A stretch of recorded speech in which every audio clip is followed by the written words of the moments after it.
हरि ओम हरि ओम।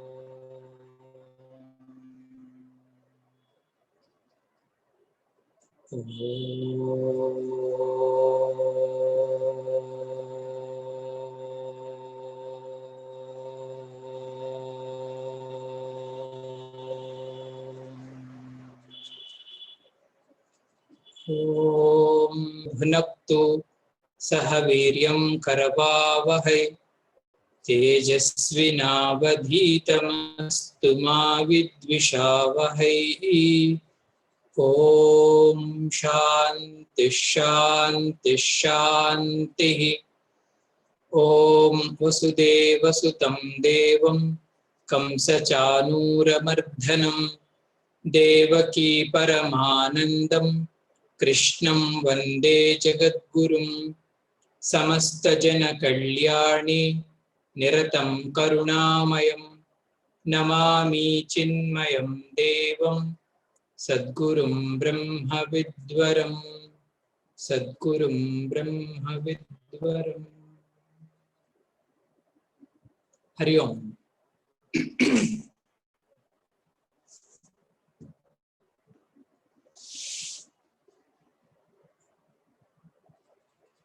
माधव मधुसूदन गिरिधारी गिरिधारी, माधव मधुसूदन गिरिधारी गिरिधारी। नंदन यदुनंदन गोवर्धन गिरिधारी, नंदन यदुनंदन गोवर्धन गिरिधारी। माधव मधुसूदन गिरिधारी गिरिधारी, माधव मधुसूदन गिरिधारी गिरिधारी। भक्तवत्सला परमा पावना हरे, भक्तवत्सला परमा पावना हरे। बाल गोपाल हरे गोवर्धन धारी, बाल गोपाल हरे गोवर्धन धारी। माधव मधुसूदन गिरिधारी गिरिधारी, माधव मधुसूदन गिरिधारी गिरिधारी गिरिधारी गिरिधारी। श्री कृष्णचंद्र भगवान की जय। हरि ओम। पार्थाय प्रतिबोधितां भगवता नारायणेन स्वयं व्यासेन ग्रथितां पुराणं मुनिना मध्ये महाभारतम्। अद्वैतामृतवर्षिणीं भगवतीम् अष्टादशाध्यायिनीम् अम्ब त्वामनुसन्दधामि भगवद्गीते भवद्वेषिणीम्, भगवद्गीते भवद्वेषिणीम्। ओम श्री परमात्मने नमः। अद पंचदशोऽध्यायः पुरुषोत्तमयोगः।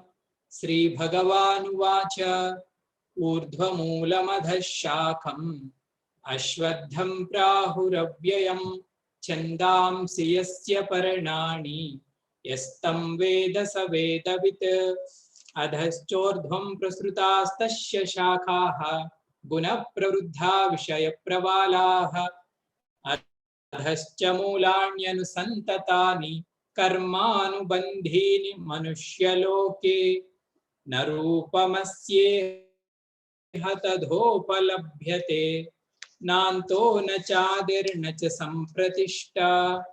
అశ్వత్థమేనం సువిరూఢమూలం అసంగశస్త్రేణ దృఢేన చిత్వా తతః పదం తత్పరిమార్గితవ్యం యస్మిన్ గతా న నివర్తంతి భూయః తమేవ చాద్యం పురుషం ప్రపద్యే యతః ప్రవృత్తి ప్రసృతా పురాణి నిర్మాణమోహాజిత సంగదోషాః అధ్యాత్మనిత్యా వినివృత్తకామాః ద్వంద్వైర్విముక్తా సుఖదుఃఖ సంగైః గచ్చంత్యమూఢా పదమవ్యయం తత్. భగవంతుడు సంసార వృక్షాన్ని వర్ణించి దాన్ని ఛేదించడానికి అసంగము అనే శస్త్రాన్ని ధరించాలి అర్జున అన్నాడు. చిత్వా, దానితో ఛేదించు. ఛేదించిన తరువాత కార్యక్రమం ఒకటి ఉందో దీనికన్నా ప్రధానమైనది. అదేంటి స్వామిజీ అండి అంటే పరిమార్గితవ్యం. పరిమార్గితవ్యం అంటే విచారణ చేయాలి అని. ఎవరి గురించి స్వామి విచారణ చేయాలి? తత్పదం. ఆ తత్పదాన్ని పరిమార్గితవ్యం. ఆ తవ్య ప్రత్యయం ఎప్పుడు వాడతారండి అంటే కర్తవ్యం చెప్పినప్పుడు ఇలా వాడతారు. చేసి తీరాలి. ఏంటి చేసి తీరాలి స్వామిజీ అంటే తత్పదం పరిమార్గితవ్యం. ఆ తత్పదం ఒకటి ఉంది, ఆ పదం గురించి విచారణ చెయ్యాలి అని చెప్పారన్నమాట. అంటే ఇక్కడి నుంచి మన పద్ధతి ఏంటి స్వామిజీ అండి అంటే ఆ వ్యక్తిని ఏమైనా అనొచ్చుగాక. ఆస్తికుడని కొందరు అంటారు, సాధకుడని కొందరు అంటారు, భక్తుడని కొందరు అంటారు, జిజ్ఞాసు అని కొందరు అంటారు. ఇదే వ్యక్తిత్వంలో ఇదే వ్యక్తిలో వేరే పర్సనాలిటీ పుట్టింది. వేరే మహాత్ముడు జననం పొందాడు. ఎవరు స్వామిజీ ఈ మహాత్ముడు అండి అంటే సాధకుడు. సర్వశ్రేష్టమైన పదార్థం కోసం వాంఛించి నిలబడినటువంటి పుణ్యపురుషుడు. ఈయన ఈ సమస్త జగత్తులో అనేక పదాలు ఉన్నప్పటికీ, అనేక వస్తువులు వ్యక్తులు ఉన్నప్పటికీ నాకు దీంతో అంత అవసరం లేదు. నేను ఆ దివ్య వస్తువు కావాలి అని కోరుకుంటున్నానని చెప్తాడు. అందుకే సమస్త వేద సాహిత్యం కూడా ఈ పదాన్ని వర్ణించింది. అది వర్ణీయమైన స్థానము. మనమందరం కూడా దానికోసం చూడాలి అని మనందరికీ కర్తవ్య బోధని చేసింది. కఠోపనిషత్తులో గురువుగారు ఈ పదం గురించి శిష్యుడికి చెప్పినప్పుడు ఒక మాట అంటాడు. తత్తే పదం సంగ్రహేణ బ్రవీమి. హే నచికేత, ఆ పదాన్ని ఒక్క మాటల్లో చెప్తాను నీకు. ఏంటి స్వామిజీ అది? ఓం. తత్తే పదం సంగ్రహేణ బ్రవీమి. ఓం. దానినే ఓం అంటారు. పెద్దవాళ్ళు ఈ బ్రహ్మ పదాన్ని ఓం అక్షరంతో సూచిస్తారు ఒక్కొపనిషత్తులో. ఇంకొక ఉపనిషత్తులో ఏం కీర్తించారు స్వామిజీ? ఇది చతుర్థ పదము అన్నారు. 3 పాదాలు మీకు తెలుసు జీవితంలో. తెలుసు స్వామి. ఇంతకు మించినది ఇంకొక పాదం ఉందో దాని పేరు చతుర్థ పాదము అన్నారు. చతుర్థ పాదం ఏవ పదం అంటారు శంకరాచార్య. ఆ 4వ పాదం ఏదైతే ఉండిపోయిందో ఆ 4వ పాదమే ఆ దివ్య పదం. తురీయమని కీర్తించారు ఆ మహాత్ములు. గురు స్తోత్రంలో కూడా మనం కీర్తిస్తాం. తత్పదం దర్శితం ఏన తస్మై శ్రీ గురవే నమః. బ్రహ్మపదంత్వం ప్రవిశ విదిత్వా. దాన్ని తెలుసుకొని ఈ బ్రహ్మపదంలోనికి నువ్వు ప్రవేశించు అని అనామయమైన ఆ పదం గురించి మహాత్ములందరూ కూడా వేణ్ణోళ్ళ కీర్తించారు. తరువాత గురువు గారు శిష్యుడి మీద శ్రద్ధ కొలది చెప్తున్నారు. అయితే ఆ పదాన్ని చేరాలి అంటే ఈ అధ్యాయంలో ముఖ్యంగా భగవంతుడు 5 సాధనల్ని చెప్పాడు. ఏంటి స్వామిజీ ఆ 5 సాధనలు అంటే? ఆ శ్లోకం మనం చూసాం. నిర్మాణమోహాజిత సంగదోష అధ్యాత్మ నిత్యా వినివృత్త కామాః ద్వంద్వైర్విముక్తా సుఖ దుఃఖ సంగైః గచ్చంత్యమూఢా పదమవ్యయం తత్. ఆ అవ్యయ పదాన్ని చేరాలి అంటే ఈ సాధనలు సహాయం చేస్తాయంట. ఆ సాధనల గురించి ఈరోజు తెలుసుకుందాం. స్పిరిచువల్ ప్రాక్టీసెస్ ఏంటి స్వామిజీ అవి అంటే? మొదటిది నిర్మాణ మోహ. సాధకుడు రెండు కలిగి ఉండకూడదంట. ఏంటి స్వామీజీ అవి? మానము మరియు మోహము. అయితే కొంచెం సటిల్ గా ఆలోచిస్తే అండి ఇవి ఎంత సూక్ష్మమైన సాధనలో తెలుస్తాయి. మానము మోహము ఉన్నాయి కదండి, ఇవి నేను త్యజించాను అంటే ఆ సాధన చేయనట్టంట. మోహాన్ని నేను విడిచిపెట్టాను స్వామీజీ, అభిమానాన్ని నేను విడిచిపెట్టాను స్వామీజీ అంటే ఆ సాధన చేయనట్టంట. మరి ఎలా స్వామీజీ ఆ సాధన చేసినట్టే తెలుస్తుంది అంటే, ఆ రెండు నిర్గత మానమోహ అంటారు శంకర భగవత్పాదులు. అభిమానము మోహము మన నుంచి వెళ్ళిపోవాలి. అవి మన నుంచి వెళ్ళిపోతే ఆ సాధనలో మనం పాస్ అయినట్టు లెక్క. మనం విడిచిపెట్టాము అంటే విడిచిపెట్టాము అనే అభిమానం మనకు ఉంటుంది. చూడండి ఎంత సూక్ష్మమైన సాధన. నిర్గత మానమోహ అంటారు భగవత్పాదులు. నిర్గత మానమోహలు అంటే మన నుంచి అవి డిసప్పియర్ అయిపోయి రెండు. ఏంటి స్వామీజీ డిసప్పియర్ అయిపోయినవి? ఒకటి అభిమానము, రెండు కన్ఫ్యూషన్. మోహము అంటే కన్ఫ్యూషన్ అని అర్థం ఇంగ్లీష్ లో. బాగుంది స్వామీజీ. మానము అంటున్నారు కదా, దాని డెఫినేషన్ ఏంటి స్వామీజీ? దాని నిర్వచనం ఏంటి స్వామీజీ? దేనిని మానం అనాలండి అంటే పెద్దవాళ్ళు చెప్తారు, మన తులనం కన్నా, అంటే మనం ఎంత బరువు తూగుతామో అంత బరువు కన్నా ఎక్కువ చేసి మనం ఏదైతే చెప్తామో దానినే మానము అంటారు. ఇంగ్లీష్ లో దీన్ని ఏమంటారండి అంటే ఓవర్ ఎస్టిమేషన్ అంటారు. మనం ఎంత బరువు తూగుతామో అంత బరువే చెప్పాలి, అంత బరువే నడుచుకోవాలి. ఏమండి? ఆ బరువు కన్నా ఎక్కువ మనం మన మనసులో మనల్ని ప్రదర్శిస్తే దాని పేరే అభిమానం. ఓవర్ ఎస్టిమేట్ చేస్తాం. ఇది మనం చేస్తామో లేదో అనేది ఎవరి ఇండివిజువల్కి వాళ్ళకి సంబంధించేది. మనం కానిది నేను ఇది అని ప్రజెంట్ చేసి చెప్పేది. అది మనం కాదు, అది మనకి లేదు, అతాహత లేకపోయినా మనం ప్రదర్శిస్తాం. దాని పేరే అభిమానం. రెండు, స్వామీజీ ఉంటే నష్టం ఏంటండి? నాకు మానం ఉంది, ఈగో ఉంది, ఇది ఉంటే నష్టం ఏంటండి అంటే, మిగతా రంగాల్లో నష్టం ఉండొచ్చు, నష్టం లేకపోవచ్చు, కానీ ఆధ్యాత్మిక రంగంలో అంటే ఈ అభిమానం ఉంటే అది గురువుని శాస్త్రాన్ని లోపటికి ఎలా చేయనివ్వదట. ఏదో ఒక రకంగా మంచి వారిని బ్లాక్ చేసేస్తారు. ఈ బ్లాక్ చేసేసేది ఏంటండి అంటే మన యొక్క ఈ ఈగో, ఈ అహంకారం. వీళ్ళు లోపలికి ప్రవేశించకపోతే, వాళ్ళని మనం రిసీవ్ చేసుకోకపోతే లోపల ప్రాసెస్ జరగదు. కాబట్టి మానవర్జితం జరగాలి. ఇది ఒక సాధన అని చెప్తారు పెద్దలు. మానవర్జితం జరిగి తీరాలి. మానవర్జితుడిలోనికే జ్ఞానం ప్రవేశిస్తారు. ఎందుకు? ఆ ఈగో డిసపియర్ అవ్వాలిగా. ఆ ఫాల్స్ ఎంటిటీ డిసపియర్ అయితేనే రియల్ ఎంటిటీ షైన్ అవటానికి ఛాన్స్ ఉంటుంది. వీడు తాళం వేసేస్తాడు అభిమానం, నేను ఇంతే అని. కాబట్టి అభిమాన వర్జితుడికే జ్ఞాన ప్రాప్తి కలుగుతుంది. ఇది ఒక సాధన.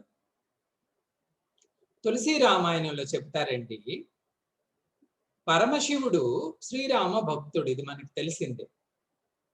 ఆయనకి రామాయణ సత్సంగం ఎక్కడ జరిగినా వెళ్ళాలి అనే కుతూహలం ఉంటుందట. ఆయన కైలాసంలో కూర్చొని అడుగుతాడట సాధు మహాత్ములందరినీ, మహాత్ములారా మీరు అందరూ కైలాసానికి వస్తున్నారు కదా, రామ కథని ఎవరండి బాగా చెప్తున్నారు బయట? మీరు ఎందుకంటే మీరు సాధువులు సత్సంగులు కాబట్టి మీకు తెలుస్తుంది. శ్రీరామ కథ ఎక్కడ బాగా వినిపిస్తుందో నాకు చెప్పండి అని అడుగుతారంట పరమేశ్వరుడు. అంటే ఈ ఋషులు మునులు మహాత్ములు అంటారంట, స్వామి ఈ హిమాలయాలలోనే నీలాచల పర్వతము అని ఒక పర్వతం ఉంది. ఆ నీలాచల పర్వతంలో కాగభుషుండి అనే ఒక జీవి ఉంది. ఆయన రామాయణం చెప్పినట్టు ఎవరూ చెప్పలేరండి అన్నారు. ఇది జరిగిన కథ అండి. కాగభుషుండి అంటే ఎవరు స్వామిజీ అంటే ఒక కాకి. కాగం అంటే కాకి, ఒక కాకి అది. కానీ ఒక ఋషియే ఆ కాకి శరీరంలో ఒక శాపవశాత్తు ఉంటాడన్నమాట. అది వేరే కథలే. ఈ మహాత్ముడు కాకభూషుండి అని మహాత్ముడు ఈవెన్ నౌ ఇప్పుడు కూడా ఆ నీలాచల పర్వతం మీద తపస్సు చేసుకుని ఉంటాడు. మీకు ఎలా తెలిసింది స్వామీజీ ఆయన ఉంటారని అంటే, తపోవన్ మహారాజు హిమాలయాల పైన ఒక పుస్తకం రాస్తారు, హిమాలయ యాత్ర. చదివే ఉంటారు మీలో చాలా మంది. రాసినప్పుడు ఆయన హిమాలయంలో ఉన్నటువంటి పుణ్యమైన ఈ పర్వతాలన్నీ చూడడము, దర్శించటము, అధిరోహం చేయటం ఇది చేస్తాడు. ఆయన ఆ పుస్తకంలో ఈ పర్వతం గురించి, ఈ మహాత్ముడి గురించి రాశాడు. దూరం నుంచే నేను చూశాను ఆ పర్వతాన్ని, అదే ఆ నీలాచల్ పర్వతం, కాకభూషుండి ఋషి వసిస్తున్నటువంటి పర్వతం అని ఆ మహాత్ముడు చెప్పాడంటే ఇంకా అంతకు తిరిగేముంటాడు. సరే, పరమేశ్వరుడి దగ్గరికి ఈ విషయం చెప్తారు. ఆయన చాలా బాగా చెప్తాడండి, కానీ ఆయన రూపం కాకి. అంటే శివుడు ఏమి అన్నాడు, ఓకే మంచిదే అంటాడు. మరుసటి రోజు ఈయన చక్కగా కమండలం పట్టుకొని స్వామి బయలుదేరితే అందరూ అడుగుతారు, స్వామి ఎక్కడికి వెళ్తున్నారు అని. రామాయణ శ్రవణం చేస్తాను. మీరు శ్రవణం చేయడం ఏంటి స్వామి, సర్వసిద్ధ పురుషుడు మీరు అంటే, లేదోయ్ అని కాకభూషుడి దగ్గరికి వెళ్ళి శిష్య స్థానంలో పరమేశ్వరుడు కూర్చొని గురుస్థానంలో కాకిని కూర్చోపెట్టి వింటాడు. ఏమంటే ఈయనకి అక్కడ అభిమానం లేదు. అభిమాన వర్జితం అయితేనే జ్ఞాన ప్రాప్తి కలుగుతుంది. కాబట్టి నిర్మాణం. మోహము అన్నారు స్వామి, మోహం కూడా విడిచిపెట్టాలి. రెండు జట్టు మోహం అంట మనకి 3 దశల్లో ఉంటుందని చెప్తారు. ముందుసారి కూడా చెప్పుకున్నాను. మోహం అంటే కన్ఫ్యూజన్ మన ఇంగ్లీష్ లో. ఒకదాన్ని ఇంకొక దానిలాగా అనుకోవడం పేరే మోహం. యథార్థత తెలియకపోవడమే మోహం. 3 అంశాల్లో ఈ మోహం తెలియదంట. ఏ అంశాలు స్వామీజీ అవి అంటే, సామాన్య అంశము, ధర్మ అంశము, జ్ఞాన అంశము అని 3 చెప్తారు పెద్ద. సామాన్యమైన మోహం అందరికీ ఉంటది, ఇది మనకు తెలిసింది. సామాన్య అంశం అంటే మనకు మార్కెట్కి వెళ్ళాం అనుకోండి, వెళ్ళిన వెంటనే మనకి ఒక కన్ఫ్యూషన్ వస్తుంది, ఇవి కొంటే మంచిదే, అవి కొంటే మంచిది, ఇది ఎక్కువ కాలం మన్నుతుందా, అది ఎక్కువ కాలం మన్నుతుంది. ఒక మోహానికి గురి అవుతాం కదండి, దీని పేరు సామాన్య మోహము అంటారు. ఇది అంత ప్రమాదకరమైనది ఏది కాదు, కొంచెం నష్టం కలిగిస్తుంది కానీ మరి భారీ నష్టం ఏమీ కలిగించదు. రెండవది ధర్మమోహము అంటారు. ధర్మమోహము అంటే ఏది ధర్మమో ఏది అధర్మమో తెలుసుకోలేము. ఎప్పుడైనా జీవితంలో 1-2 సార్లు తగులుతుంది, నిత్యము ఉండదు ఈ వ్యాపారం. అర్జునుడికి తగిలింది కదా, యుద్ధం చేయటం ధర్మమా, యుద్ధం విడిచిపెట్టడం ధర్మమా? ధర్మ సమ్మూఢ చేతస్సుడిని అయిపోయారు స్వామి అంటారు. అప్పుడు మనకి గురువు ఉండాలి, పెద్దవాళ్ళు ఉండాలి, శాస్త్రం ఉండాలి. లేదు అంటే ధర్మం అనుకొని అధర్మం చేసేస్తాం, అధర్మం అనుకొని ఇంకేదో చేసేస్తాం. దీన్ని ధర్మమోహము అంటారు. అప్పుడప్పుడు కలుగుతాయి. మూడవది జ్ఞానమోహము అంటారు. జ్ఞానమోహం అంటే నిత్యము మనల్ని మనం పీడిస్తుంది. మన స్వరూపమేమో ఒకటి, మనల్ని మనం అనుకుంటున్నదేమో ఇంకొకటి. శరీరం నేను అనుకునే జ్ఞానం కలిగిందే, ఇది మోహప్రసాదం. నువ్వు సచ్చిదానంద బ్రహ్మవోయ్ అని గురువులు శాస్త్రం చెబుతున్నది మనకు అర్థం అవ్వట్లేదు. కారణం ఈ మోహమే. దీనిని జ్ఞానమోహము అంటారు. నిర్మాణ మోహం అంటే దీనిని రిమూవ్ చేసుకోవటానికి అది నిజంగా లేకపోతే జ్ఞానం సూర్యుడు ప్రకాశించినట్టు ప్రకాశిస్తుంది. గురువు ఒక్కొక్క మాట చెబుతుంటే హాయిగా అర్థమైపోవాలి. ప్రతిదానికి కత్తెర వేస్తుంది చూడండి మన బుద్ధిలో, ఆ కత్తెర వేస్తుంది తమోపూరితమైన మోహమే కారణం. నిజానికి మోహం లేకపోతే సూర్యుడిని చూసినంత యథార్థంగా బ్రహ్మవృత్తిని చూడాలి. కాబట్టి భగవంతుడు నిర్మాణ మోహం ఒక సాధన. అభిమానాన్ని విడిచిపెట్టాలి, ఈ భ్రమని మనం విడిచిపెట్టాలి. నిర్మాణం అర్థమైంది కదండి. రెండవ సాధన జిత సంగదోష. జిత అంటే నువ్వు గెలుపు సాధించాలి అంటున్నాడు స్వామి. ఎవరి మీద స్వామీజీ గెలుపు సాధించాలి? సంగదోషం నుంచి పైన గెలుపు సాధించాలి. సంఘం వలన కలిగే దోషాలు ఏవైతే ఉంటాయో దానిని మనం నివృత్తి చేసుకోగలగాలి. హిందీలో ఒక సామెత చెప్తారు, జైసా సంఘ వైసా రంగ్ అంటారు. అవి అంటే మన సంఘం ఎలాగుంటే మన రంగు అదేనంట. సాత్వికమైన సంఘం ఉంటే bright and white and knowledge pure. రాజసికమైన సంఘం ఉంటే రజస్సులు, తామసికమైన సంఘం ఉంటే తమస్సులు. జైసా సంఘ వైసా రంగ్ అంటారు. కాబట్టి ఈ మన కంపెనీ నుంచి వచ్చే దోషాలు ఏవైతే ఉంటాయో వాటిపైన చాలా కేర్ఫుల్ గా ఉండాలి. మా స్వామి వారు చెప్పేవారు, సాధకుడు అత్యంత జాగ్రత్త పడవలసింది ఏంటండి అంటే సంఘం. ఎవరితో తిరుగుతున్నాను, ఎవరితో మాట్లాడుతున్నాను, ఎవరు నా స్నేహితులు, అది మన అంతరంగాన్ని కంప్లీట్ గా ప్రభావం చూపిస్తారు. అంత సులభంగా వదిలేయటానికి వీళ్ళు. నేనేం చూస్తున్నాను, ఏమంటున్నాను, ఏం వింటున్నాను, వీటన్నింటి ప్రభావం కూడా ఉంటుంది. కాబట్టి సాధకుడు సంఘం ఎడల అలర్ట్ గా ఉండాలి అంటారు. నిజానికి శంకర భగవత్పాదులు దీనికి 2 నిర్వచనాలు రాస్తాడు ఆయన, సంఘ దోషం అంటే. మొదటి నిర్వచనం ఏంటి స్వామిజీ అండి అంటే, సంఘం ఏవ దోష అంటాడు ఫ్రమ్ హైయెస్ట్ స్టాండ్ పాయింట్. సంఘమే దోషం.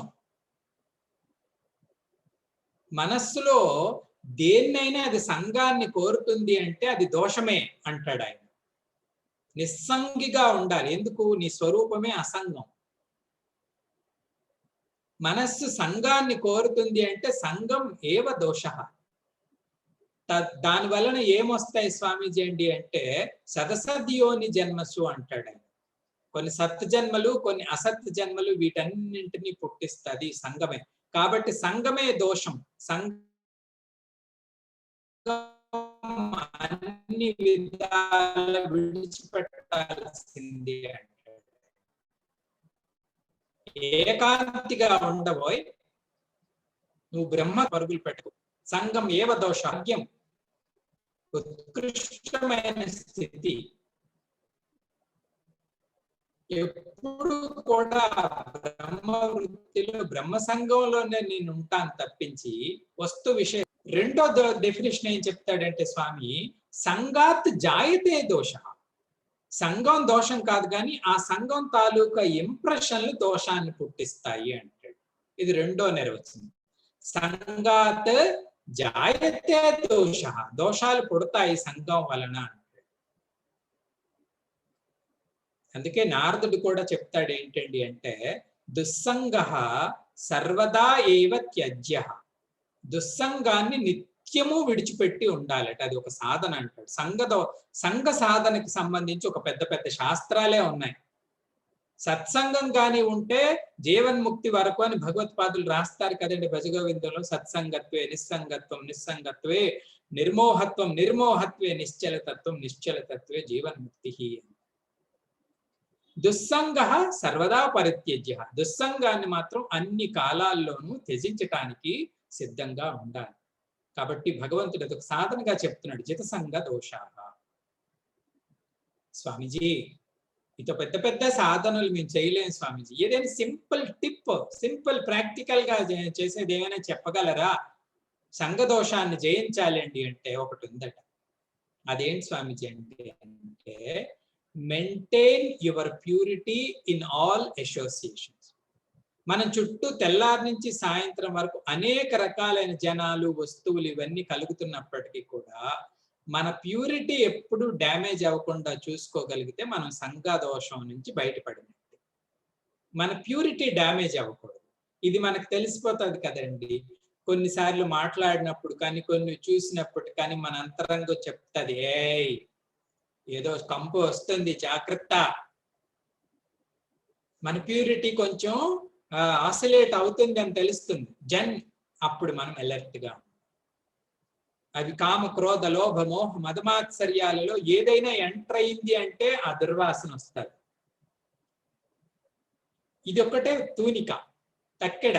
ఏంటంటే నా ప్యూరిటీ ఏమైనా డిస్టర్బ్ అవుతుంది అంటే సంఘం అలౌ అవుతుంది లోపటికి.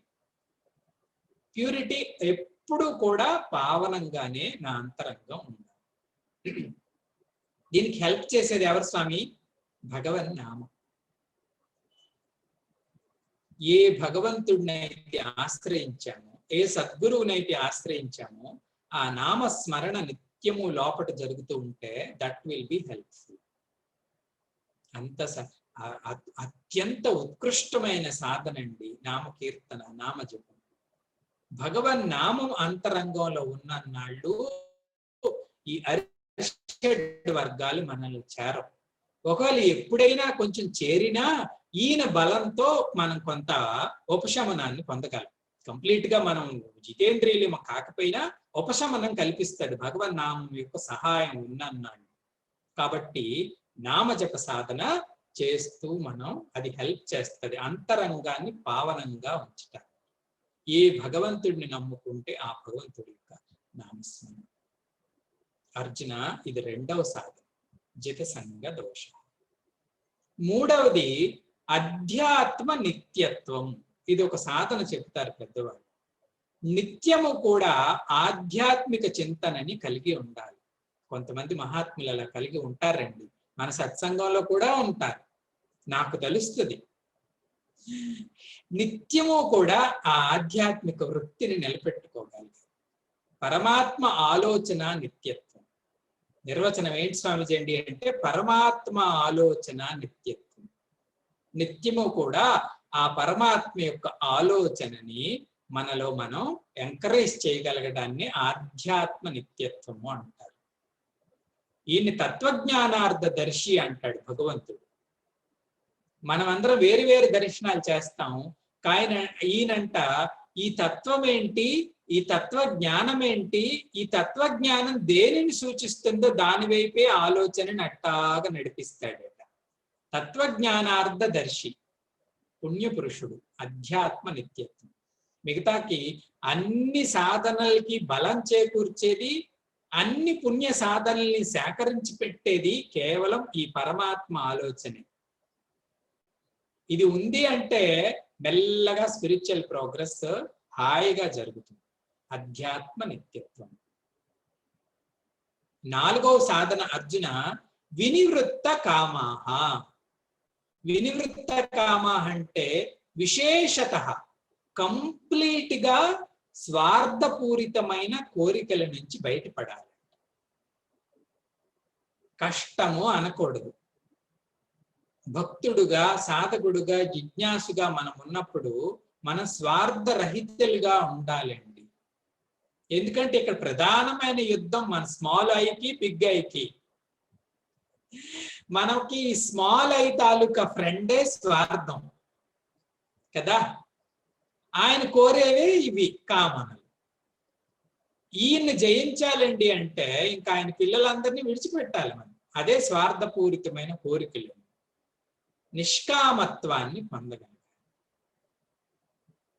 నచికేతుడు అదే అడుగుతాడు. అంటే టెస్ట్ మనందరికీ కూడా రోల్ మోడల్ గా కఠోపనిషత్తులో చూపిస్తారు. ఎన్నెన్నో వరాలని గురువు కురిపిస్తున్న వరస్తుమే వరణీయ తృతీయ. హే మై గురు, నాకు కావలసిన వరం మాత్రం ఆ తృతీయం, మూడో బ్రహ్మపదం అడిగానే నాకు అదే వరంగా ప్రసాదించు. మిగతా వస్తు సామగ్రి, వ్యస్తు సామగ్రి ఇవి నేను అనుభవించి నా తేజస్సుని నేను కోల్పోను. అవి నన్ను డీగ్రేడ్ చేసేస్తాయి, నన్ను హరించేస్తాయి, నా తేజాన్ని సంహరిస్తాయి. నాకు అవి వద్దు, నాకు బ్రహ్మ జ్ఞానాన్ని ఇవ్వు, అవి నన్ను ఉద్ధరిస్తుంది. వరస్తుమే వరణీయ తృతీయ. ఇది ఒక యతి బుద్ధి, ఒక సన్యాసి బుద్ధి అంటారు శంకరాచార్యులు. ఏ బుద్ధి స్వామీజీ? నిష్కామత్వాన్ని పొందడం. అంటే డ్రెస్ సన్యాసి, డ్రెస్ యతి కాదు. నిష్కామత్వాన్ని ఎవరు కలిగి ఉంటారో ఆయనే యతి. నిష్కామత్వాన్ని ఎవరైతే ఆదరిస్తారో ఆయనే సన్యాసి. 4 అయినాయి.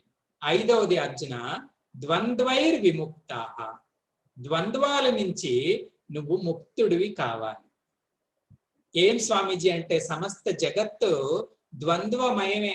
2 రకాలు, సుఖము దుఃఖం, లాభం నష్టం, జయం అపజయం, మంచి చెడ్డ, పుణ్యం పాపం, ఈ రకంగా ద్వంద్వ రూపాలలో పదే పదే ఇది మనల్ని అటాక్ చేస్తుంది. సుఖ దుఃఖ సంగైహి, సుఖ దుఃఖాలు అనే రూపంలో ఇది మనల్ని అటాక్ చేస్తుంది అంటాడు స్వామి. ఈ ద్వంద్వాలను జయించాలంటే అట మనం బయట ఉన్నటువంటి పరిస్థితులను తలుపేసి ఆపలేం. మన అంతరంగంనే ఈ 2 విషయాల్లోనూ కూడా బ్యాలెన్స్ గా నిలబెట్టుకోవాలి. మన సంతోషం, సుఖంగా ఉన్న సుఖమైన వృత్తులు కలిగినప్పుడు కూడా సంతోషంగానే ఉండాలి, కొంచెం అడ్వర్సిటీ కలిగినప్పుడు కూడా మన బ్యాలెన్స్ మనం కోల్పోకుండా స్థిరంగా ఉండటానికి ప్రయత్నం చేయాలి. అది ద్వంద్వ విముక్తి. ద్వంద్వ విముక్తిని మనం పాటించాలి. ఎందుకు స్వామీజీ అంటే వాటి పేరు పరిస్థితి, దీని పేరు మనస్థితి. ఈ మనస్థితికి పరిస్థితికి మధ్యలో ఒక కట్టెన్ గాని పెట్టామండి అంటే ఆ ద్వంద్వాలు అటాక్ చేయవు. ఆ కట్టెన్ పెట్టడానికి ఈ వివేకము అనేది సహాయం చేస్తుంది. ఏం వివేకం స్వామీజీ? అవి సహజం పరిస్థితులు కలగడం. వాటికి అనుగుణంగా నా మనస్సు నర్తించాలా నర్తించకూడదా అనేది నా చేతిలో ఉంది. కాబట్టి అక్కడ దాన్ని ఆపేయాలి. కాబట్టి ద్వంద్వైర్ విముక్త. 5 సాధనలు భగవంతుడు ఆధ్యాత్మిక సాధనలుగా చెప్పడం జరిగింది. నిర్మాణ మోహ, జితసంగ దోష, అధ్యాత్మ నిత్య, వినివృత్త కామ, ద్వంద్వైర్ విముక్త సుఖదుఃఖ సంగై. సుఖదుఖాల రూపంలో ఉన్న ద్వంద్వాల నుంచి నువ్వు ముక్తుడు కావాలి. ఈ పురుషుడికి ఒక పేరు పెట్టాడు స్వామి. ఏం పేరు స్వామీజీ? అమూఢాహ. అమూఢాహ అంటే మూఢత్వాన్ని పూర్తిగా కోల్పోయినటువంటి ఈ సాధకుడు గచ్చంతి పదం అవ్యయం. ఆ అవ్యయమైన బ్రహ్మ పదాన్ని ఆయన చేరుతాడు. నిన్న చెప్పినట్టుగా ఈ 5 4 ప్యూరిటీ ఆఫ్ మైండ్ ని చేకూరుస్తాయి. మన అంతఃకరణాన్ని పావనం చేయటానికి 4 సాధనలు. ఒకటేమో బ్రహ్మకు సంబంధించి జ్ఞానాన్ని చేకూర్చేది ఒక సాధన, క్లారిటీ ఆఫ్ ఇంటలెక్ట్. అది అధ్యాత్మ నిత్య. మిగతా నిర్మాణ మోహ, జితసంగ దోష, ద్వంద్వైర్ విముక్త, కామాలు, వినివృత్త కామ, ఈ 4 కూడా అంతఃకరణాన్ని పావనం చేస్తాయి. పాత్ర రెడీ అయింది. ఆ పాత్రను నింపటానికి జ్ఞాన క్షీరం కూడా రెడీ అయింది. ఆయన పర్ఫెక్ట్ పురుషుడు. అమూఢాహ. ఈ అమూఢుడైన ఈ వ్యక్తి పదం అవ్యయం తత్ గచ్చంతి. ఆ అవ్యయ పదాన్ని ఆయన చేరగలడు. ఇంతటితో ఈ శ్లోకం యొక్క సారాంశం అయింది.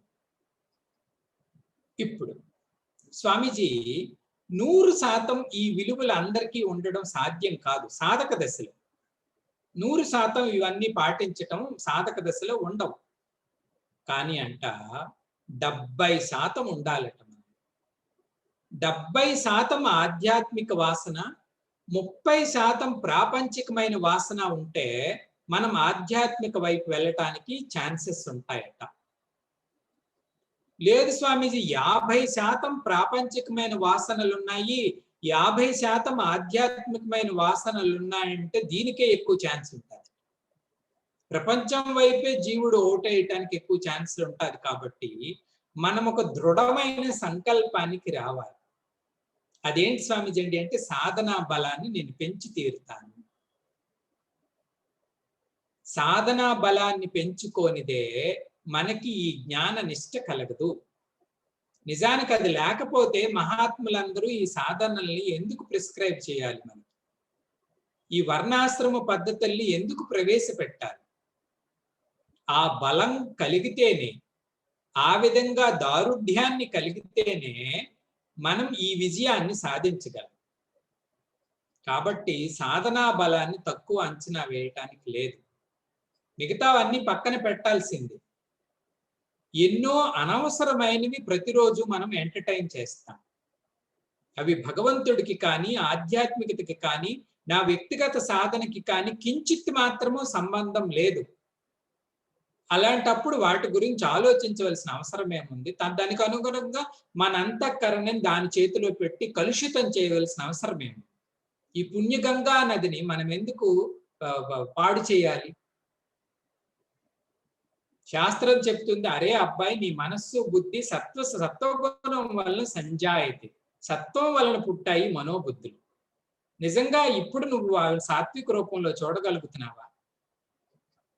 ఎంత దుర్గంధం వస్తుంది. కారణం ఏంటండి అంటే ఈ ప్రాపంచికత్వాన్ని ఎక్కువగా మనం ఎంటర్టైన్ చేయటం. అదే స్థానంలో దానిని పక్కన పెట్టి దైవ్యత్వాన్ని ఎంటర్టైన్ చేయండి. రామాయణ పారాయణం చేసుకుంటాను స్వామి, నేను సహస్రనామ ఇత్యాది సాధనలు చేస్తాను స్వామిజీ, నేను జపతపోదల్లో నేను స్పెండ్ చేస్తాను స్వామి అంటే అది పావనంగా ఉంటది. కాబట్టి ఇది కంప్లీట్ క్లియర్ స్ట్రిక్ట్ ఇన్స్ట్రక్షన్. ఏంటి స్వామిజీ అండి అంటే సాధనా బలాన్ని సాధించవలసింది. వాళ్ళ మనకి ఎంతెంత అహంకారం. కొంతమంది అంటారు నేను నమ్మను స్వామీజీ దేవుడిని, నేను నమ్మను స్వామీజీ గురువుల్ని, నేను నమ్మను స్వామీజీ దాన్ని దేన్ని. మరేం చేస్తావంటే ఓన్లీ ఆత్మ విచారమే. మరి చెయ్యు రోజంతా. ఆహా, నువ్వు సాధనలు చేయటానికి బద్ధకానికి వేరే వేరే కారణాలు, వేరే వేరే ఎక్స్క్యూసెస్ ఎంచుకుంటున్నాం తప్పించి అవి నిజంగా చేస్తే వాటి యొక్క సాత్వికమైన సత్తా ఎంతో తెలుస్తుంది. ఆ సాత్వికమైన పుష్పంలోనే జ్ఞానం హంసలాగా విహరించాలి, కాకిలాగా గోల పెట్టకూడదు. కొంతమంది సాధకులు అలాగే విపరీతమైన గోల పెడతారు. ఆత్మ ఆత్మ ఆత్మ ఆత్మ. నువ్వేమైనా కాకివా హంసవా? క్షీరసాగరంలో ప్రయాణిస్తున్న హంసలాగా ఉండాలి జ్ఞాని. ఆ క్షీర సాగరాన్ని ప్రసాదించేదే ఆధ్యాత్మిక సాధనలు. పూజ్య గురూజీ స్వామి తేజోమయానందజీ అంటే కొంచెం కనెక్టివ్ గా మనకి ఇన్స్పిరేషన్ గా ఉంటది కాబట్టి ఆ మహాత్ముడి గురించి 2 మాటలు చెప్తాను. ఆయన ఎప్పుడో ఒక పుస్తకం ఎవరికో ఇంటర్వ్యూస్ ఇచ్చారు పాత కాలంలో, ఆయన పర్సనల్ అనుభవాలు ఇవన్నీ. అందులోన ఈ 2-3 అనుభవాలు పర్సనల్ అప్పుడు చెప్పేవారు. ఆయన 1970లో అంటే స్వామి చిన్మయానంద గారిని చూసిన తర్వాత నాకు గురు ప్రాప్తి కలిగింది, ఆయన దగ్గరికి వెళ్ళి జ్ఞాన ఉపాసన చెయ్యాలి అని సాందీపినికి రావటం జరుగుతుంది. కానీ తేజోమయానంద్ గారు వచ్చిన తరువాత చిన్మయానంద్ గారు సాందీపినిలో బ్యాచ్ స్టార్ట్ చేయడానికి 2.5 సంవత్సరాలు ఖాళీ అయిపోయింది. ఏ కారణం వల్ల స్వామీజీ ఏంటి అంటే మొదటి బ్యాచ్ గురుదేవ్ కంప్లీట్ చేశారు, ఆ తర్వాత ఆయనకి హార్ట్ స్ట్రోక్ వచ్చింది. సో ఆయన ఆరోగ్యం కంప్లీట్ గా పోవటం వల్ల ఈ అబ్బాయి వచ్చిన తర్వాత ఆయన అంటారు, అరే నా పరిస్థితి ఇలా ఉంది, ప్రారంభం అవుతుందో లేదో నాకు తెలియదు, నీ ఇష్టం, తర్వాత నువ్వు ఉంటాను నేర్చుకుంటాను భగవంతుడు కానీ నీకు అవకాశం కల్పిస్తే జరుగుతుంది, లేదు అంటే ఏమో నాకైతే తెలీదు అంట. తేజోమయానంద్ గారు అంటారు జరిగినప్పుడే జరుగుతుంది స్వామి, నాకేం ప్రాబ్లం లేదు. ఈ 2.5 ఏళ్లలో నేను చేసిన పని ఏంటండి అంటే ఆయన చెప్పింది, ప్రతిరోజు సాందీపినిలో ఉన్న లైబ్రరీకి ఈయన వెళ్ళిపోయాడు. ఈయన వయసు అప్పుడు 20. వెళ్ళి అక్కడ ఉన్నటువంటి సద్గ్రంథాలను ప్రతిరోజు పఠించడమే సాధనగా పెట్టుకున్నాడు. ఇంకా టీచ్ చేయటం లేదు. 1000 పేజీలు ఉన్న పుస్తకాన్ని 5 రోజుల్లో చదివేసేవారట. దివ్య గ్రంథాలన్నీ ఒకటి ఒకటి ఒకటి ఒకటి నేను చదవటం నేర్చుకున్నాను అని చెబుతూ అందులోనే ఒక జోక్ వేశాడు. ఏంటి స్వామీజీ అది అంటే శంకరాచార్యులు రాసినటువంటి బ్రహ్మసూత్రాల కామెంటరీ ఇంత పుస్తకం ఉందట, 1400 పేజీల పుస్తకం. ఇలా వెతుకుతూ వెతుకుతూ చూస్తుంటే కప్బోర్డ్ లో ఈ పుస్తకం దొరికిందట ఆయనకి, ఇంత సైజు. ఇదేంటబ్బా అని చూసేసరికి బ్రహ్మసూత్రాలు భాష్యము బై శంకరాచార్య అని రాసిందంట.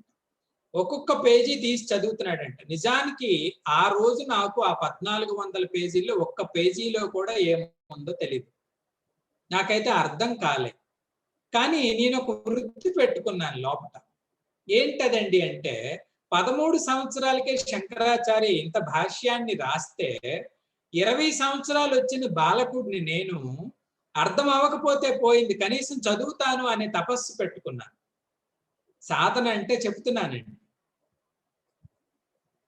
13 సంవత్సరాలకి ఆ మహాత్ముడు దీన్ని అంతటిని విశ్లేషించి రాసినప్పుడు 20 సంవత్సరాలు నా మీద పడ్డాయి. చదవటానికి నాకేమి అర్థమైందో అర్థం అవ్వలేదు, తరువాత దేవుడు దయ. ఆ రకంగా ఈ 5 ఏళ్ళు కూడా ఆయన సంపూర్ణంగా అనేకమైన గ్రంథ పఠనం చేశారు. నాకు అవకాశం లేదు, బ్యాచ్ స్టార్ట్ అవ్వలేదు అని ఆయన కాళ్ళు చేతులు గిల్లుకొని ఎక్కడ టైం వేస్ట్ చేయలే. మొత్తం లైబ్రరీ చదివేశాను. ఆ తర్వాత బ్యాచ్ స్టార్ట్ అయింది. తర్వాత అంటే సాధకుడు యొక్క అంతరంగం ఇలా ఉండాలి. ఏ ఆధ్యాత్మిక గ్రంథం దొరుకుతుందా చదవాలి, ఏ మహాత్ముడి యొక్క మాట దొరుకుతుందో వినాలి, అది నేను ఎనాలిసిస్ చేసుకోవాలి, నా డ్రాబ్యాక్స్ అన్నింటినీ నేను పక్కన పెట్టాలి. సూర్యబింబం వలె నేను ప్రకాశించాను. ఎప్పుడూ కూడా నా మస్తిష్కం నుంచి ఈ బ్రహ్మవృత్తి చెక్కు చెదరకూడదు. నిత్య స్మరణ.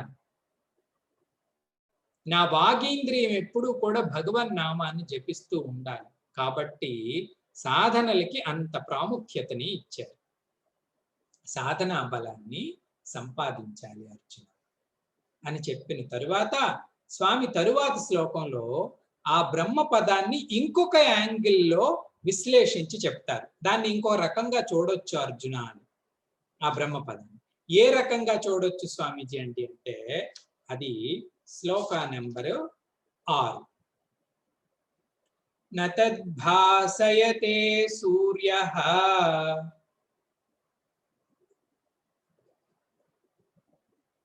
న శశాంకో న పావకః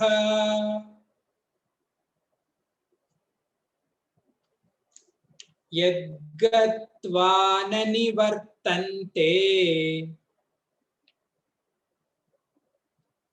తద్ధామ పరమం మమ.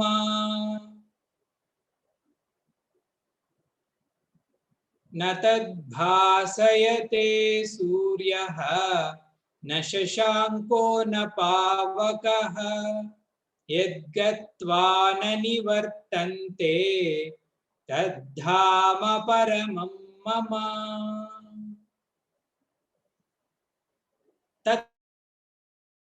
తద్ధామం పరమం మమ. ఇక్కడ భగవంతుడు ఆ పదానికి చూడండి ధామము అని పేరు పెట్టాడు.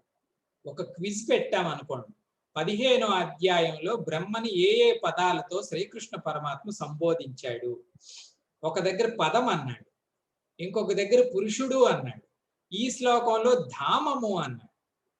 ధామం ఇది భగవతీయ సాహిత్యంలో విరివిగా వాడే పదం. అక్షరధామం అంటారు కొంతమంది. అక్షరధామం అంటే ఆ అక్షర పురుషుడు ఉన్నటువంటి స్థానం. తీర్థాలన్నిటికీ కూడా ధామము అనే పేరుని వాడతారు. తిరుమల ఉందనుకోండి, శ్రీమన్నారాయణుడి ధామం, ఆయన పరంధాముడు అంట. అర్జున తద్ధామం పరమం మమ. ఆ ధామం ఏదైతే ఉందో అది పరమం. పరమం అంటే సుప్రీం. మమ మమ అంటే భగవంతుడినైన నా యొక్క సర్వోత్కృష్టమైన ధామం అది. అయితే అర్జున ఇప్పుడు ఆ పరస్థానం గురించి చెప్తాను విను. అది ఎటువంటిదంట? నతత్ భాసయతే సూర్య. సూర్యుడు ఆ ధామాన్ని ప్రకాశింప చేయలేడు. నా శశాంక. ఈవెన్ చంద్రుడు కూడా ఆ ధామాన్ని ప్రకాశింప చేయలేడు. నా పావక. అగ్ని కూడా ఆ ధామాన్ని ప్రకాశింప చేయలేదు. ఈ మూడే ఎందుకు స్వామీజీ ఉదాహరణగా ఇచ్చాడండి అంటే ఈ మూడింటి ద్వారానే సర్వ ప్రకాశాల్ని మనం పొందుతాం. అవునా కాదా? దేన్నైనా చూడాలండి అంటే పగలో రాత్రి అవ్వాలి మొదట. అది పగటి టైంలో చూపించేది ఈయన, రాత్రి టైంలో చూపించేది ఆయన. ఇవి మన లైట్స్. ఇంకొక లైట్ ఏంటంటే మనం వెలిగించుకునేది పావకుడు. పావకుడు అంటే అగ్ని. ఈ మూడింటి ద్వారానే సమస్త జగత్తు సమస్తాన్ని మీరు చూస్తారు కదా. అవును స్వామీజీ, చూస్తాం. ఈ మూడు తప్పే మరేం లేదు. ఈ మూడు లేవంటే మా పని డార్కే. కానీ ఈ మూడు ఆయన్ని ప్రకాశింపు చేయలేరు. స్వామీజీ అంటే ఆయన కంప్లీట్ గా డార్క్ గా ఉంటాడా? There is no light at him. ఏ లైటు లేదు. ఇంక ఈ మూడు లైట్లు తీసేస్తే డార్క్ ఆయన ఏమైనా? చీకటి చీకటి చీకటి గుహలో ఉన్నట్టు అలా ఎక్కడైనా ఉంటాడా అంటే ఇక్కడ అర్థం అది కాదంట. ఈ మూడు ప్రకాశింప చేయలేకపోతున్నాయంటే దాని అర్థం ఏంటో తెలుసా? ఆయన స్వయం ప్రకాశుడు. ఆయన్ని ప్రకాశింప చేయటానికి ఇంకొక దాని అవసరం కానీ ఆస్కారం కానీ లేదు. స్వయం ప్రకాశుడు ఆయన అని చెప్పటానికి ఈ ఉదాహరణ వాడాడు స్వామి.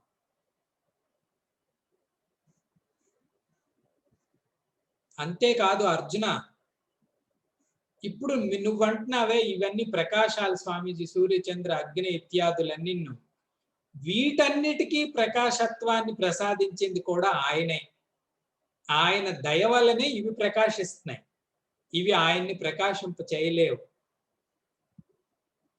ఉపనిషత్తులో అన్నాం కదండి, తమేవ భాంతం అనుభాతి సర్వం. నీవే సర్వ ప్రకాశాలకి అధ్యక్షుడు. తమేవ భాంతం అనుభాతి సర్వం. మిగతావన్నీ కూడా నీ ప్రకాశం నుంచి తీసుకొని వచ్చిన రిఫ్లెక్షన్. అనుభాతి అంటే సప్లిమెంటరీ ప్రకాశకాలు. తమేవ భాంతం అనుభాతి సర్వం. పశ్చాత్ భాంతి, నీ అనంతరమే ఇవన్నీ ప్రకాశత్వాన్ని పొందిన ఇవి సూర్య చంద్ర ఇత్యాదులు ఆయన్ని ప్రకాశింప చేయలేవు. ఆయన స్వయం ప్రకాశ వస్తువు. ఇది ఒక అర్థం. ఒక అర్థం కదండి, ఆయన స్వయం ప్రకాశకుడు అని చెప్పి. పెద్దవాళ్ళు అంతటితో విడిచిపెట్టరుగా.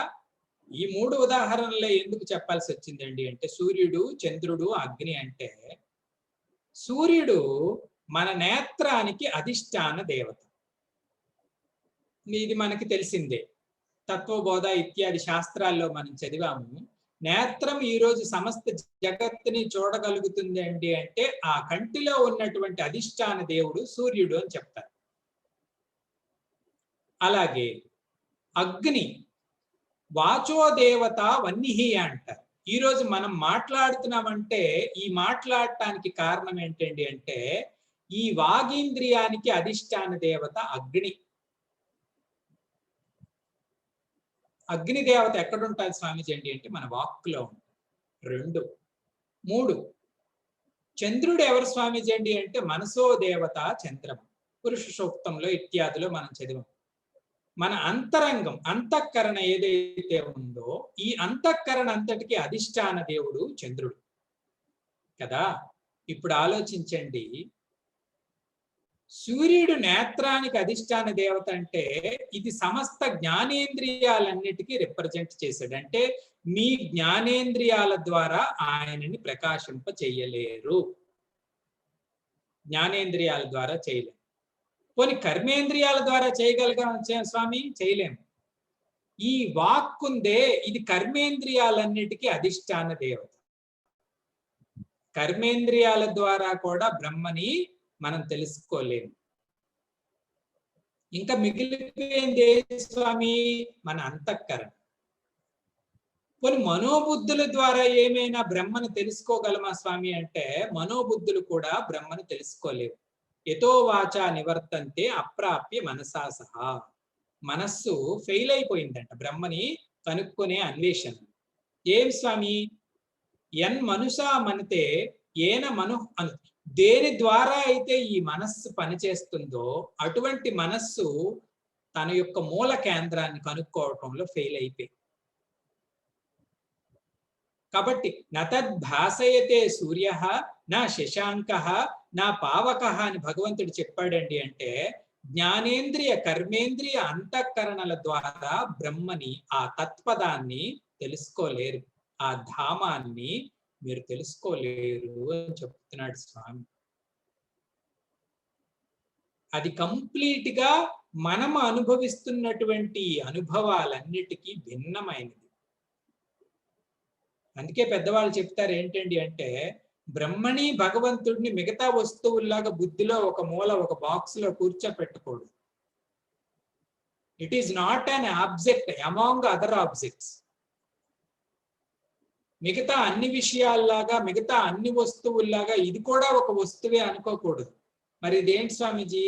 సమస్త వస్తువులకి, సమస్త జ్ఞానానికి ఏది మూలాధారం, దేని ద్వారా ఇవన్నీ ఉనికిని పొందాయో అది బ్రహ్మపదం. అది భగవంతుడు చెప్పాలనుకుంటున్నాడు. ఆయన స్వయం ప్రకాశుడు, సర్వ ఆధారి. ఏది ఆయన్ని ఒక ఫ్రేమ్ లోకి తీసుకురాలేదు.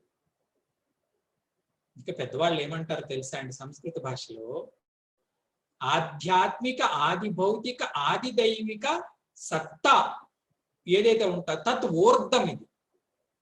ఇది ఆధ్యాత్మిక సత్తా కాదు, ఆది భౌతిక సత్తా కాదు, ఆది దైవిక సత్తా కూడా. బ్రహ్మని దేవుడు అని కూడా అనలేం. దేవమండలాలకు చెందిన సత్తా స్వామి బ్రహ్మ అంటే కాదు, భౌతిక మండలాలకు చెందిన సత్తా స్వామి బ్రహ్మ అంటే అది కాదు, పోనీ ఆత్మిక మండలాలకు చెందిన సత్తా ఏదైనా అంటే అది కాదు. తత్ ఊర్ధ్వం, ఊర్ధ్వమూలం అధశాఖం. అటువంటిది అచింత్యము, అప్రమేయము, దేని ద్వారా కొలలేనిది, ఈ ఇంద్రియ మనోబుద్ధుల ద్వారా చింతింప సఖ్యం కానిది ఆ తద్ధామం. భాగవతంలో ఒక కథ వస్తుంది. శ్రీకృష్ణుడు ఆఖరి టైంలో స్వామికి బెస్ట్ ఫ్రెండ్ ఎవరండి అంటే ఉద్ధవుడు. ఎంత బెస్ట్ అంటే వీళ్ళిద్దరే కలిసి ప్రయాణం చేయటం, కలిసి. భాగవతంలో చెప్తారు, ఉద్ధవుడు సొంతగా బట్టలు ఎప్పుడు కొనుక్కునేవాడు కాదట. మరి ఎలా స్వామీజీ ఆయన డ్రెస్ బట్టలు ఇవన్నీ అంటే, కృష్ణుడు ఏవి విడిచిపెట్టేస్తాడు, కొన్నాళ్ళు వాడి విడిచిపెట్టేస్తాం కదండి, అవి వాడుకునేవాడటి. అంత ప్రీతి ఉద్ధవుడికి కృష్ణుడు అంటే. కృష్ణుడు భోంచేసిన తరువాత చేసేవాడట ఉద్ధవుడు. ఏమయ్యా అంటే ఆయన ఏదైతే వదిలేస్తాడో అది తినేవాడంట ఉద్ధవుడు. ఎప్పుడు ఇల్టాగి స్వామి ఏదైతే విడిచిపెడతాడో అది ఉద్ధవుడికి చాలా ఇష్టం. అంత జోడీగా ఉండేవారు. అత్యంత భక్తుడు ఉద్ధవుడు, స్వామికి కూడా ప్రీతి. ఈ ఉద్ధవుడికి పరమాత్మ రహస్యం చెప్తాడు కృష్ణుడు. ఏమని? ఉద్ధవ, నేను ఈ అవతార సమాప్తి తెలుసు, కృష్ణుడు దేవుడని ఉద్ధవుడికి తెలుసు. నేను ఈ అవతార సమాప్తి చెయ్యాలనుకుంటున్నాను, నేను నా ధామానికి వెళ్ళిపోతాను అంటాడు. అంటే ఉద్ధవుడిది నిజభక్తి అండి. నిజభక్తుడు భగవంతుడిని వదులుకోవటానికి ఇష్టపడ్డాడు. స్వామి నేను ఉండలేను, నువ్వు లేనిది ఏమంటున్నారు, నేను ఉండలేను అంటే కృష్ణుడు అంటాడు, ఉండలేకపోవడం ఏంటో, నువ్వు వేరు నేను వేరు. భక్తుడు అయినప్పటికీ కూడా అంటే ఉద్ధవుడు అంటాడు, లేదు స్వామి, నా వల్ల కాదు, ఆ పరిస్థితి నాకు లేదు అని. ఉద్ధవుడు ఏమంటాడు, నువ్వు ఏ ధామానికైతే వెళ్తున్నావో ఆ ధామానికి నేను వస్తాను, నన్ను తీసుకుపో. ఆ ధామంలో కూడా నువ్వు వెళ్ళిపోతున్నావే అవతారాన్ని వదిలి, ఆ ధామంలో కూడా మన ఇద్దరం ఉందాం, నాతో నీకు ట్రబుల్ ఏంటి అంటే పరమాత్మ ఈ సమాధానం ఇచ్చాడట. ఉద్ధవ, ఏమనుకుంటున్నావు ఈ పరంధామం అంటే అని. అక్కడ ఏమంటాడంటే ఆయన, ఈవెన్ గరుడు కూడా రాలేడు అక్కడికి. నేను అక్కడి నుంచి నేను బయటపడితే తరువాత మిగతాదంతా. నేను బయటపడితే అక్కడి నుంచి గరుడు వచ్చాడు, లక్ష్మి వచ్చింది, శంఖం వచ్చింది, చక్రం వచ్చింది, వైకుంఠం వచ్చింది, ఇవన్నీ తర్వాత కదా. ఏమనుకున్నావు ఆ ధామం నువ్వు కాదు కదా, ఎవ్వరు అక్కడ రెండోదే లేదు, రెండు ఉండదయ్యా అక్కడ. నువ్వు రావడం ఏమిటి, నా పక్కన ఉండడం ఏమిటి, రెండోదే ఉండదు అక్కడ. తద్ధామం పరం, దాని పేరే నిర్వికల్ప సమాధి అంటారు. ఆ ధామ స్థితిలో ఉన్నది నిర్వికల్పం అంటే ఇంకొక వృత్తి లేదు. వృత్తిలో విషయం పక్కన పెట్టండి, స్నేహితుడా, బంధువుడా, భక్తుడా, భగవంతుడా, ప్రపంచమా, అమ్మ నాన్న, ఇవన్నీ వృత్తిలో విషయాలు. వృత్తిలో విషయాలు కాదు కదా, అక్కడ ఇంకొక వృత్తే లేదు. దాని పేరే నిర్వికల్పం. ఆ నిర్వికల్పం యద్గత్వా ననివర్తంతే. అక్కడికి వెళ్ళిన తర్వాత మళ్ళా వెనక్కి రావటం అనేది ఉండదు. తద్ధామం పరమం. ఇది అర్జున ఆ పరంధామం. స్వయం ప్రకాశం ఏకం అద్వైతం చతుర్థం మన్యతే. దాన్ని నాలుగో పాదంగా పెద్దవాళ్ళు చెప్తారు అని భగవంతుడు ఆ పరంధామాన్ని గురించి వర్ణించారు. నిన్న చెప్పుకున్న విషయమే. అయితే వేదాంత విద్యార్థులుగా మనం ఒక జాగ్రత్తలో ఉండాలి. స్వామీజీ గచ్చంతి గచ్చంతి గచ్చంతి అంటున్నారు కదా, నేనేమైనా దుమికెళ్ళితే గొంతుతానా, అందులో పరిగెత్తి వెళ్తానా అంటే కాదు. గచ్చంతి అంటే జానాతి.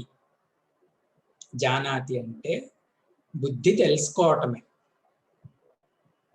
అక్కడికి అసలు ప్రయాణము, తిరుగు ప్రయాణం, భగవంతుడి మాటలు అన్నప్పుడు మనం కన్ఫ్యూజ్ కాకూడదు. ఓహో అక్కడికి నేను ప్రయాణం చేశానంట, తిరుగు ప్రయాణం ఉండదంట, ఇలాగ కాదు. గచ్చంతి అంటే జానాతి. ఎలా తెలుసుకుంటాడు స్వామి? అహం సర్వగతం బ్రహ్మ. ఈ సర్వము వ్యాపించినటువంటి ఆ బ్రహ్మ అహం. దాని పేరే అది. తద్ధామం పరమం. ఇది వేదాంతంలో మనం చాలా జాగ్రత్తగా తెలుసుకోవాల్సిన విషయం. జ్ఞానమాత్రం ఏవ కైవల్యం. కైవల్యము జ్ఞానమాత్రం. అక్కడ కర్మ కానీ, ధర్మం కానీ, ఇంకొక వస్తువు కానీ అటువంటివి ఏమీ ఉండదు. జ్ఞానం చేయవలసిన పని. ఆ సాధకుడు తనంతట తానుగా తెలుసుకోవలసినటువంటి స్థితి. అహం సర్వగతం బ్రహ్మ అనేది బోధపడుతుంది. అందుకే ముక్తికి భాగవతంలో ఒక నిర్వచనం చెప్తారండి. ఏంటి స్వామీజీ ఏంటి ఆ నిర్వచనం అంటే, ముక్తి హిత్వా అన్యథా రూపం. ముక్తి అంటే ఏమిటయ్యా అంటే హిత్వా అన్యథా రూపం. హిత్వా అంటే విడిచిపెట్టడం. దేన్ని? అన్యథా రూపం. ఇతరత్ర రూపాలన్నిటినీ విడిచిపెట్టి స్వరూపేణ వ్యవస్థితి, తన స్వరూపంలో తాను నిలబడి ఉండడాన్ని ముక్తి అంటారు అంటది భాగవతం. హిత్వా అన్యథా రూపం స్వరూపేణ వ్యవస్థితి ముక్తి. ఎంత సింపుల్ గా ఒక్క లైన్ లో నిర్వచించిందో చూడండి శ్రీమద్ భాగవతం. వ్యవస్థితి. కాబట్టి అర్జున తద్ధామం పరమం మమ అని ఆ ధామాన్ని కీర్తిస్తుంది. రేపటితో మన భగవద్గీత 15వ అధ్యాయం మొదటి భాగం కంప్లీట్ అవుతుంది. కాబట్టి రేపటితో జ్ఞాన యజ్ఞం సంపూర్ణం అవుతుంది. రేపు కూడా మనందరం కలిసి ఈ భగవత్ అనుగ్రహ ప్రాప్తిని పొందుతాం. ఓం పూర్ణమదః పూర్ణమిదం పూర్ణాత్ పూర్ణముదచ్యతే పూర్ణస్య పూర్ణమాదాయ పూర్ణమేవావశిష్యతే. ఓం శాంతి శాంతి శాంతి. హరి ఓం శ్రీ గురుభ్యో నమః. హరి ఓం.